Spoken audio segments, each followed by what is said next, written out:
Labdien, mani sauc Pāvils Rošjors. Es esmu būvuzņēmuma Built-in darbu vadītājs. Mēs atrodamies ar jums HIT Latvijā jaunā daudzdzīvokļu mājas objektā.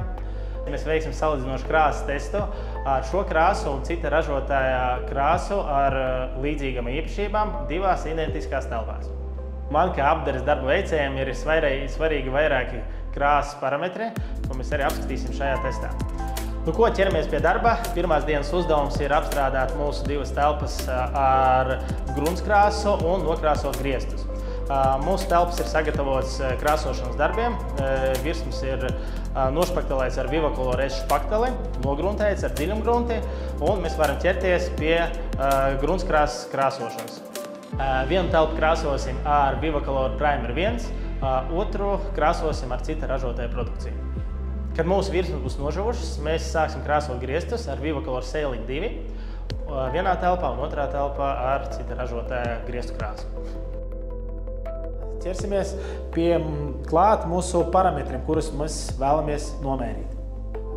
Pirmais parametrs, ko mēs gribam apskatīt, tas ir krāsas noslāņojums. Lūdzam. Izskatās, ka viss optimāli un nekādā sausa pigmentu es gāra neredzu pēc maisīšanas. Labi, tad sāksim maisīt un pie reizes noteiksim krāsas viskozitāti. Kā es redzu, viņi ir pilnīgi optimāli. Nav nekādas problēmas, ko viņi neredz arī. Krāsa ir pilnīgi pietiekami šķidrumi. Ar viņu varam normāli strādāt.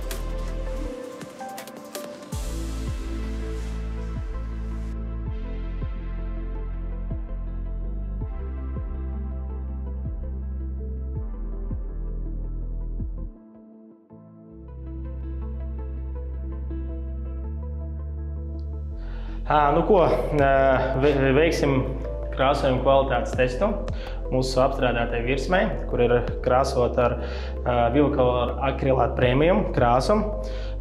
Mēs varam redzēt vienmērīgu krāsojumu. Ruļu pēdas, ja mēs apskatāmies no sāna, nevarēs redzēt. Arī krāsojums ir viendabīgs. Šī virsmā ir laba. Savukārt virsma, kas ir krāsota ar cita ražotāja krāsu, ir atšķirās ar savu nevienmērīgumu.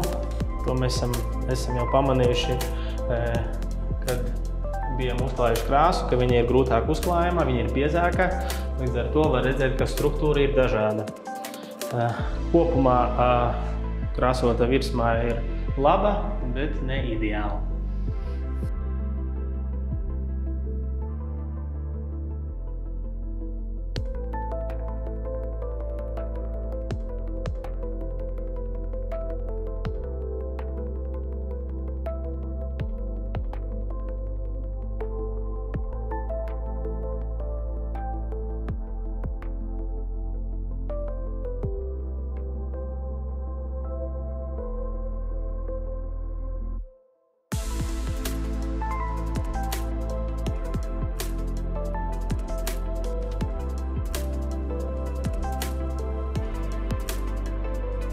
Mēs veiksim gaisa kvalitātes mērījumu analīzi, kuru mēs šeit uzsākām pirms 10 dienām.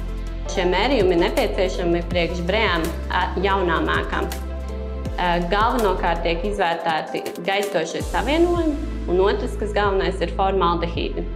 Tiem ir noteikti konkrēti rādītāji, kas ir jāsasniedz, un ja tie netiek sasniegti, tad respektīvi šis materiāls vai šī krāsa mūsu gadījumā nedrīkst šeit būt.